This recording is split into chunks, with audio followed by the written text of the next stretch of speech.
नमस्कार, आपका स्वागत है। जय श्री कृष्ण, राधे राधे, जय माँ तुलसी। भक्तों, हिंदू धर्म में तुलसी के पौधे को बहुत ही पवित्र पौधा माना जाता है। इस पौधे में साक्षात भगवान विष्णु और लक्ष्मी का वास होता है। भगवान विष्णु तुलसी पत्र के बिना किसी भी प्रकार का भोग स्वीकार नहीं करते हैं। तुलसी को विष्णु प्रिया भी कहा जाता है। इसीलिए जो मनुष्य तुलसी की पूजा करता है वह कभी दरिद्री नहीं रहता है, उसकी कभी दुर्गति नहीं होती है। ऐसा मनुष्य घोर पाप करने पर भी नरक में नहीं जाता है। तुलसी को मात्र जल देने से क्या फल मिलता है, आइए जानते हैं। इस महान कथा के माध्यम से एक बार देवी सत्यभामा भगवान श्री कृष्ण से पूछती है, हे स्वामी, आप तो तीनों लोकों के स्वामी हैं, फिर भी आप इस तुलसी के पौधे की पूजा क्यों करते हैं? इसे नित्य जल क्यों चढ़ाते हैं? मैं इस पौधे को जल चढ़ाने का महत्व जानना चाहती हूँ। तब भगवान श्री कृष्ण कहते हैं, हे देवी सत्यभामा, तुलसी साक्षात लक्ष्मी का ही रूप है। इसकी नित्य पूजा करने के करोड़ों फायदे दे है। इसे जल चढ़ाने मात्र से ही मनुष्य के करोड़ों पाप नष्ट हो जाते हैं। तुलसी को जल देने का महत्व बताने से पहले मैं तुम्हें एक अत्यंत प्राचीन कथा सुनाता हूँ। इस कथा के माध्यम से तुम्हें तुम्हारे सारे प्रश्नों के उत्तर मिल जाएंगे, इसीलिए तुम इस कथा को ध्यान से सुनो। श्री कृष्ण कहते हैं, हे देवी, जो भी मनुष्य केवल इस कथा का श्रवण कर लेता है उसे 100 वर्षों तक तुलसी को जल देने का फल प्राप्त होता है। देवी सत्यभामा कहती है, हे प्रभु, मैं इस कथा को अवश्य सुनना चाहती हूँ। आप मुझे वह कथा सुनाइए, मैं इसे पूरे ध्यान से सुनूंगी। तब भगवान श्री कृष्ण देवी सत्यभामा को तुलसी को जल देने के महात्मा की कथा सुनाते हैं। हे देवी सत्यभामा,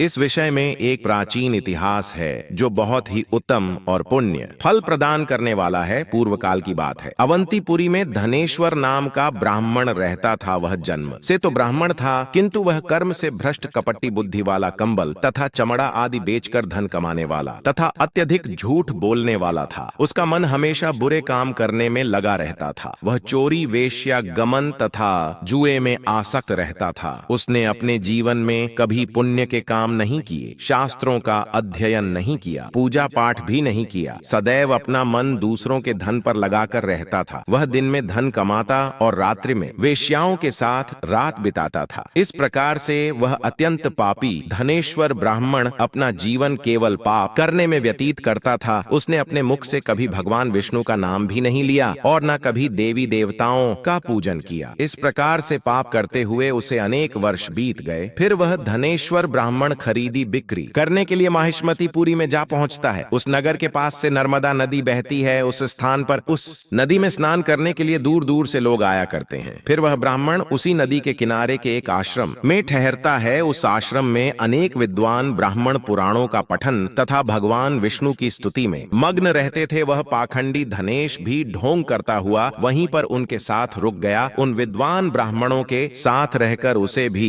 श्री हरि विष्णु के नाम सुनने का अवसर मिलता था। वह उस स्थान पर 1 महीने तक रुका। फिर वहां पर आए लोगों ने गायों का पूजन करके ब्राह्मणों को भोजन कराया, तो उस पापी ब्राह्मण ने भी उनके साथ बैठकर भोजन किया और भगवान का प्रसाद ग्रहण किया। वहीं पर उस आश्रम में एक तुलसी का पौधा था। वह ब्राह्मण जाने अनजाने में ही उस तुलसी के पौधे में पानी डालता था। उसके मन में कोई विचार नहीं था कि वह क्या कर रहा है। वह रोज सुबह उठकर पात्र में पानी लेकर तुलसी के पौधे में डालता रहता था। फिर एक दिन वह आश्रम में सोया हुआ था तो उस स्थान पर एक सर्प आ गया और उस सर्प ने उसे नींद में ही काट लिया। उस पापी ब्राह्मण की नींद में ही मृत्यु हो गई। सुबह जब अन्य ब्राह्मणों ने उसे बेहोश अवस्था में देखा तो उन्होंने उसके मुख में तुलसी पत्र और तुलसी का जल डाल दिया। फिर सभी ब्राह्मणों को पता चला कि उसकी मृत्यु हो गई है। उस पापी ब्राह्मण की मृत्यु के बाद उस स्थान पर यम के दूत प्रकट हुए और उसे पकड़कर यमलोक ले जाने लगे। रास्ते में जाते हुए वह ब्राह्मण विलाप करने लगा और यमदूतों से कहने लगा, हे यमदूतों, मुझे कहाँ ले जा रहे हो? मेरी मृत्यु किस कारण से हुई है? तब यमदूत कहने लगे, अरे दुष्ट ब्राह्मण, तूने जन्म से लेकर मृत्यु तक बहुत पाप किए हैं। तेरे पापों के कारण ही तुझे एक काले सर्प ने काट लिया और तेरी मृत्यु हो गई है। अब हम तुझे यमलोक लेकर जा रहे हैं। वहां पर यमराज तेरे पाप कर्मों का लेखा जोखा देखेंगे और निश्चित ही तुझे वे नरक में डालेंगे। फिर वह ब्राह्मण जोर जोर से विलाप करने लगा और उन यमदूतों से क्षमा याचना करने लगा, किंतु यम के दूतों को उस पर जरा सी भी दया नहीं आई और वे उसे पीटते हुए यमलोक लेकर गए। जब यम के दूत उस ब्राह्मण को लेकर यमराज के सामने पहुंच गए तो यमराज के पास बैठे हुए चित्रगुप्त ने उस ब्राह्मण के जन्म से लेकर मृत्यु तक के कर्मों का लेखा जोखा निकाला और यमराज से कहने लगे, हे महाराज, इस ब्राह्मण ने तो बचपन से लेकर मृत्यु तक पाप ही पाप किए हैं। इसने कोई कोई पुण्य का काम नहीं किया है, ये तो मूर्तिमान पाप ही है, इसे कल्प भर के लिए नरक में डाल दिया जाए। फिर यमराज कहते हैं, हे दूत, जीवन भर पाप करने वाले इस दुष्ट ब्राह्मण को उठाकर ले जाओ और इसे कुंभी पाक नामक नरक में डाल दो। यमराज के आदेश का पालन करते हुए वे यम के दूत हंसते हुए उस पापी ब्राह्मण को लेकर चले गए और उसे मुदगर से पीटने लगे, जिससे उस ब्राह्मण का मस्तक टूट गया और वे उसे कुंभी पाक नामक नरक में ले गए। उस भयंकर नरक में खोलते हुए तेल के बड़े बड़े घड़े थे, जिसके नीचे भयंकर अग्नि धधक रही थी। फिर यमराज के दूत ने उस ब्राह्मण को उस खोलते हुए तेल के घड़े में डाल दिया, लेकिन जैसे ही वह ब्राह्मण उस खोलते हुए तेल के घड़े में गिरा, वह तेल एकदम से ठंडा पड़ गया। इस विचित्र घटना को देखकर उसके दूत को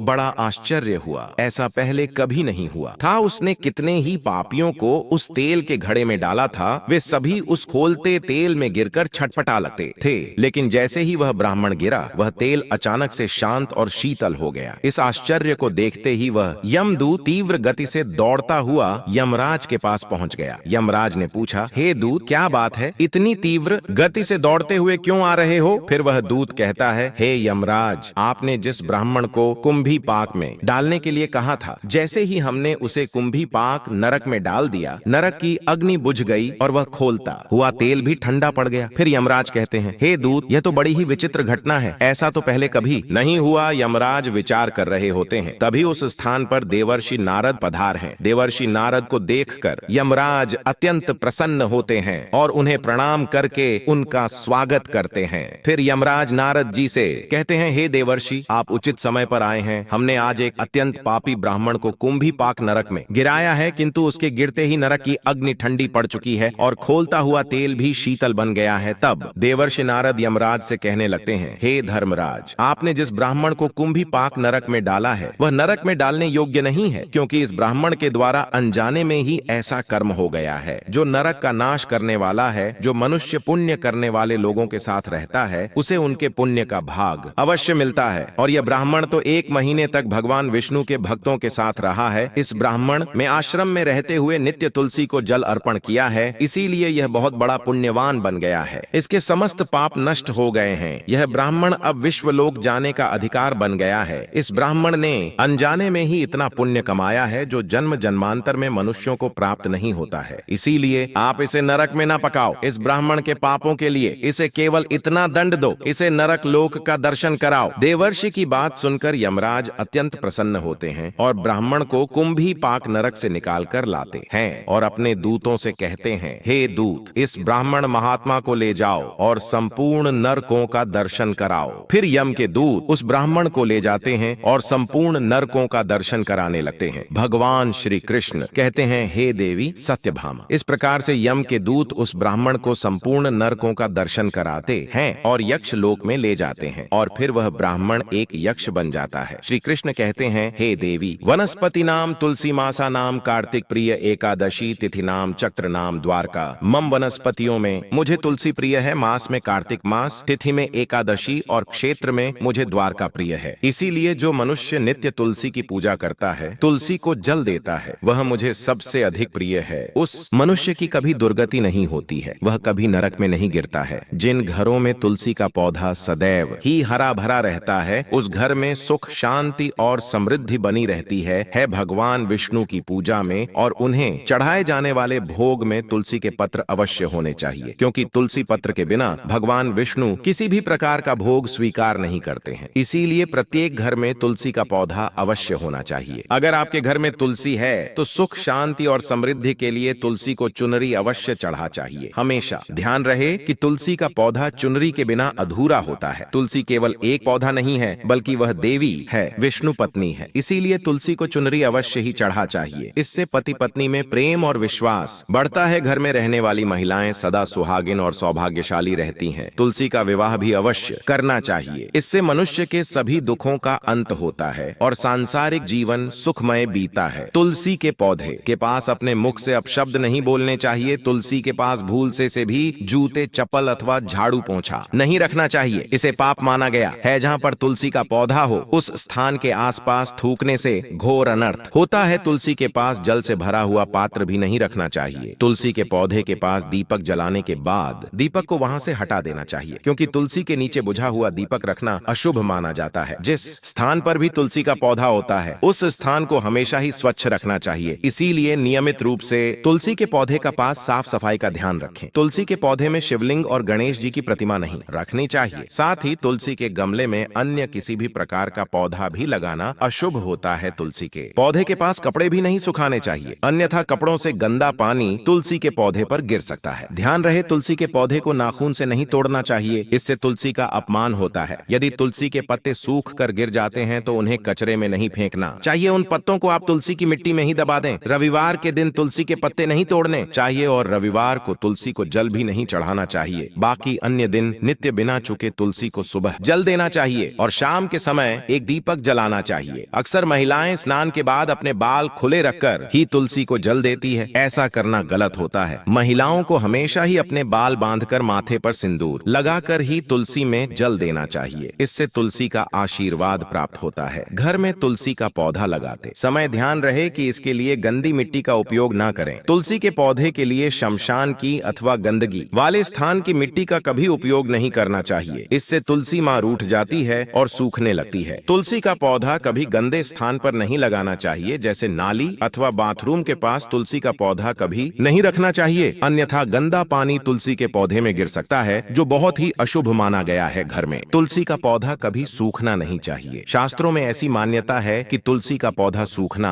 अकाल मृत्यु की सूचना देता है। घर में तुलसी का पौधा सूख जाए तो घर की सुख समृद्धि खत्म हो जाती है। सूखी हुई तुलसी में मां लक्ष्मी का वास नहीं होता है। शास्त्रों के अनुसार मासिक धर्म के दौरान महिलाओं को तुलसी के पौधे में पानी नहीं डालना चाहिए और तुलसी को स्पर्श करना भी वर्जित है। तुलसी को बिना स्नान किए जल नहीं देना चाहिए और पैरों में चप्पल आदि पहनकर भी तुलसी को जल ना दे। तुलसी को जल देते समय ध्यान रहे कि वह जल आपके पैरों पर ना पड़े, इससे तुलसी का अपमान होता है। श्री कृष्ण कहते हैं, नित्य तुलसी के दर्शन से मनुष्य को स्वर्ग की प्राप्ति होती है और तुलसी पत्र के सेवन से उसके सभी पाप नष्ट हो जाते हैं। तुलसी का पौधा हमेशा ही घर के सामने लगाना चाहिए। इसे पूर्व अथवा उत्तर दिशा में लगाना सबसे अधिक शुभ होता है। तुलसी के पास मरुस्थलीय पौधे रखना बेहद अशुभ माना जाता है। ऐसे पौधों से नकारात्मक ऊर्जा निकलती है। शास्त्रों में कहा गया है, जिन पौधों से हरी भरी कलियों की उत्पत्ति ना हो उसके स्थान पर कांटे निकलते हो तो ऐसे पौधों को तुलसी के पास कभी रखना नहीं चाहिए। शास्त्रों में केले के पौधे का विशेष महत्व बताया गया है। अगर तुलसी के पास केले का पेड़ लगा देते हैं तो कई गुना अधिक लाभ प्राप्त होंगे। केले के पेड़ में भगवान विष्णु का वास होता है, इसे तुलसी के पास लगाने से घर में सुख समृद्धि आती है। तुलसी के पौधे में शालिग्राम भी अवश्य रखना चाहिए। तुलसी के गमले में शालिग्राम रखने से तुलसी का और भी अधिक शुभ प्रभाव आपको देखने को मिलेगा। शालिग्राम भगवान विष्णु का निराकार रूप माना जाता है। यह काले रंग का पत्थर होता है जिसे विलक्षण और मूल्यवान माना गया है। इसे अगर तुलसी के गमले में रखेंगे तो आपके घर से संपूर्ण नकारात्मक ऊर्जा नष्ट हो जाएगी। घर में केवल एक ही शालिग्राम की पूजा करनी चाहिए। पुराणों में कहा गया है, भगवान विष्णु की मूर्ति से कई ज्यादा उत्तम होता है शालिग्राम की पूजा करना। शालिग्राम को चंदन लगाकर उस पर एक तुलसी का पत्ता रखना चाहिए। प्रतिदिन शालिग्राम को पंचामृत से स्नान कराना चाहिए। ऐसा करने से सभी जन्मों के पाप नष्ट होते हैं। शालिग्राम सकारात्मकता और सात्विकता का प्रतीक होता है। तो दोस्तों, इस प्रकार से भगवान श्री कृष्ण ने देवी सत्यभामा को तुलसी के पौधे को जल देने का महत्व बताया है और घर में तुलसी का पौधा लगाने के नियम बताए हैं। आपको यह कथा कैसी लगी? यह कथा उस समय की है जब एक ब्राह्मण अपने जीवन भर पापों में डूबा रहा। उसने न धर्म का पालन किया न भलाई का कोई कार्य। जब उसका शरीर छूटा तो यमराज ने अपने दूतों को आदेश दिया, हे दूतों, इस पापी ब्राह्मण को कुंभीपाक नामक भयंकर नरक में ले जाकर डाल दो। आदेश मिलते ही यमदूत हंसते हुए उस ब्राह्मण की आत्मा को पकड़ कर ले गए। वे निर्दयता से उसे मुद्गरों से पीटने लगे, जिससे उसका सिर फट गया और वह दर्द से कराह उठा। फिर वे उसे उस नरक में ले आए जहां बड़े बड़े लोहे के घड़ों में तेल उबल रहा था, जिनके नीचे भयंकर अग्नि धधक रही थी। जैसे ही उन्होंने ब्राह्मण को उस उबलते तेल में फेंका, एक चमत्कार घटित हुआ। वह तेल जो भयानक रूप से खौल रहा था, अचानक ठंडा पड़ गया। यमदूतों की आंखें विस्मय से फैल गईं। उन्होंने अपने जीवन में अनगिनत पापियों को उस तेल में डाला था। हर बार उनकी चीखें आकाश को चीर देती थीं, परंतु इस बार सब कुछ शांत हो गया। उस दूत ने कांपते हुए देखा कि तेल स्थिर है, मानो किसी पवित्र शक्ति ने उसे छू लिया हो। वह तुरंत यमराज के पास भागा और बोला, हे धर्मराज, एक अद्भुत घटना घटी है। आपने जिस ब्राह्मण को कुंभीपाक में डालने को कहा था, जैसे ही हमने उसे उस नरक में फेंका, सारा तेल ठंडा हो गया और अग्नि बुझ गई। यमराज गहरे विचार में पड़ गए। उन्होंने कहा, यह तो पहले कभी नहीं हुआ, न जाने कौन सी शक्ति इस पापी के पीछे है। इतने में वहां देवर्षि नारद प्रकट हुए। यमराज ने उठकर उन्हें प्रणाम किया और बोले, हे देवर्षि, आप ठीक समय पर आए हैं। एक अति पापी ब्राह्मण को हमने दंड देने के लिए नरक में डाला, परंतु उसके गिरते ही नरक ठंडा पड़ गया। कृपया बताएं, यह क्या रहस्य है? नारद जी मुस्कुराए और बोले, हे धर्मराज, यह ब्राह्मण सच में पापी है, परंतु इसके भाग्य में कुछ ऐसा लिखा था कि इसके पापों का नाश स्वयं हो गया। यह 1 माह तक भगवान विष्णु के भक्तों के साथ रहा था। उस समय इसने उनके साथ रहकर अनजाने में तुलसी माता को जल चढ़ाया, जो भगवान विष्णु को अत्यंत प्रिय है। तुलसी को जल चढ़ाने मात्र से उसके समस्त पाप भस्म हो गए। अब यह नरक का अधिकारी नहीं, बल्कि पुण्य लोक जाने योग्य है। यमराज ने आश्चर्य से कहा, क्या केवल तुलसी को जल अर्पण करने से इतना बड़ा फल मिल सकता है? नारद जी बोले, हे धर्मराज, तुलसी माता स्वयं लक्ष्मी का स्वरूप है। तुलसी को स्पर्श करना, जल देना या उनकी सेवा करना भगवान विष्णु की आराधना के समान है। जिस घर में तुलसी का पौधा सदा हरा भरा रहता है, वहां से दरिद्रता, रोग और क्लेश दूर रहते हैं। जो मनुष्य प्रतिदिन तुलसी की पूजा करता है, उसे कभी नरक का भय नहीं होता। यह सुनकर यमराज ने आदेश दिया, हे दूतों, इस ब्राह्मण को नरक से निकालो और इसे सभी नरकों का दर्शन कराओ, ताकि यह समझ सके कि पाप का फल क्या होता है। इसके बाद इसे उच्च लोक में ले जाओ। यमदूतों ने वैसा ही किया। उन्होंने ब्राह्मण को सभी नरकों का दर्शन कराया। कहीं पापी उबलते लावे में तड़प रहे थे, कहीं कांटों से भरे मार्ग पर चलने को विवश थे, तो कहीं सर्पों से डसे जा रहे थे। ब्राह्मण का मन भय से भर गया और वह रो पड़ा, हे प्रभु, अब मैं कभी कोई अधर्म नहीं करूंगा। तब भगवान श्री कृष्ण ने देवी सत्यभामा से कहा, हे प्रिय, उस ब्राह्मण ने केवल एक बार तुलसी को जल दिया था, परंतु उस पुण्य ने उसे नरक से बचा लिया। इसी कारण मैं कहता हूँ, वनस्पतियों में मुझे तुलसी प्रिय है। मासों में कार्तिक, तिथियों में एकादशी और स्थलों में द्वारका। जो मनुष्य प्रतिदिन तुलसी की पूजा करता है, वह मुझे सबसे प्रिय होता है। भगवान ने आगे कहा, जहाँ तुलसी का पौधा होता है, वहाँ स्वयं लक्ष्मी और विष्णु का वास होता है। जो तुलसी को चुनरी चढ़ाता है, वह अपने जीवन में प्रेम और समृद्धि प्राप्त करता है। तुलसी केवल पौधा नहीं, देवी स्वरूपा है। उन्हें अपवित्र वस्तुओं से दूर रखना चाहिए। तुलसी के पास कभी जूते,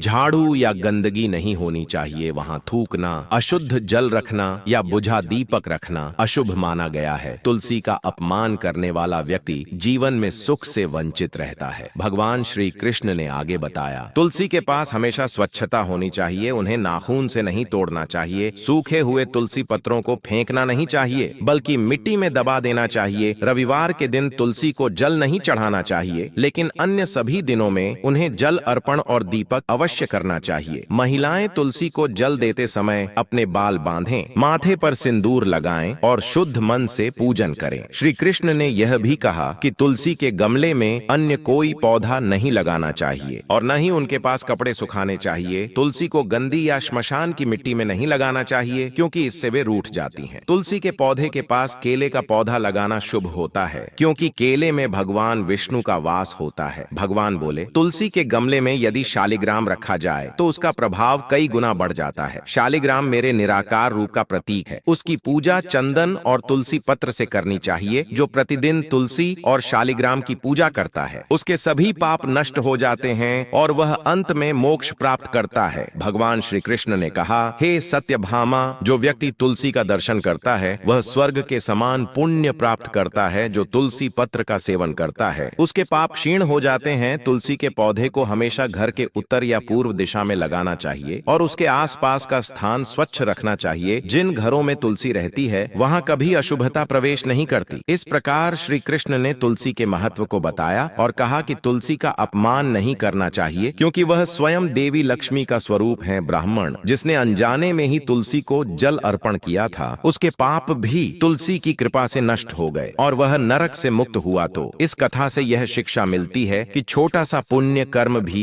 ईश्वर के प्रति समर्पण के भाव से किया जाए तो उसके फल अपरिमित होते हैं। तुलसी माता की सेवा, जल अर्पण और पूजन से न केवल घर में शांति आती है, बल्कि जीवन के सभी क्लेश दूर हो जाते हैं। जो व्यक्ति श्रद्धा से तुलसी की पूजा करता है, उसका जीवन सुख, समृद्धि और मोक्ष से परिपूर्ण होता है। जय श्री कृष्ण, जय मां तुलसी।